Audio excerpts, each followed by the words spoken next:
صراع مرير وحقيقي على مستقبل مصر وثورتها، بين من يريد استكمال الثورة وإنجاز أهدافها وتحقيق أحلام شهدائها، وبين من يشكلون بقايا نظام مبارك ممن يمسكون بكل مفاصل السلطة ويقاومون بشراسة لإجهاض الثورة وحرف مسيرها. وفي ظل هذه الضبابية التي تخيم على أرض الكنانة نتساءل: هل هي بداية فتنة شعبية أم بوادر حرب أهلية؟ ولمصلحة من كل ما يجري فيها؟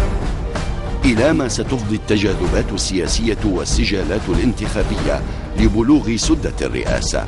ما هي آثار تداعيات الأوضاع فيها على علاقتها بالكيان الصهيوني من جهة وبالساحة العربية المضطربة من جهة أخرى؟ ما هي حقيقة الأوضاع المتردية في أرض النيل؟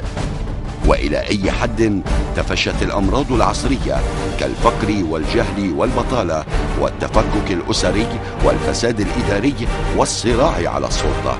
هل هي سنين عجاف تعيشها أرض الفراعنة؟ مصر إلى أين؟ قبل أيام من الانتخابات الرئاسية المصرية تدور التساؤلات والتحاليل حول القانون الانتخابي الذي ستجري هذه الانتخابات في ظله.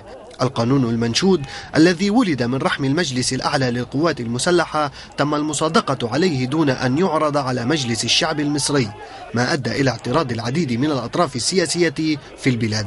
وفي حلته الجديدة حدد القانون شروط الترشيح لانتخابات الرئاسة المصرية، فكان أول الشروط أن يكون المرشح مصريا من أبوين مصريين، وأن يكون متمتعا بحقوقه المدنية والسياسية، ليشترط بعدها ألا يكون المرشح حاملا هو أو أي من والديه لجنسية دولة أخرى، الأمر الذي شكل عقبة لبعض المرشحين كحازم أبو اسماعيل الذي كان يمثل التيار السلفي قبل أن يخلفه في ذلك المرشح عبد المنعم أبو الفتوح. ويكمل القانون ليشترط ألا يكون المرشح متزوجا من غير مصري، وألا يقل عمره عن 40 سنة ميلادية. وفي حرص القانون على أن يحظى المرشح بدعم من قبل الشعب، اشترطت التعديلات التي أدخلت عليه على المرشح للرئاسة واحدا من أمرين: الأول هو أن يؤيد المتقدم للترشيح 30 عضوا على الأقل من الأعضاء المنتخبين لمجلسي الشعب والشورى، أو أن يحصل المرشح على تأييد 30,000 مواطن ممن لهم حق الانتخاب في 15 محافظة على الأقل، وهو ما شكل عقبة أمام المرشح عمر سليمان، ما أدى إلى استبعاده عن السباق الرئاسي. وقد أعفى القانون الأحزاب السياسية من الالتزام بهذه الشروط، حيث يمكن أن يتقدم للترشيح أحد أعضاء حزب من الأحزاب السياسية التي حصل أعضاؤها على مقعد على الأقل في أي من مجلسي الشعب والشورى.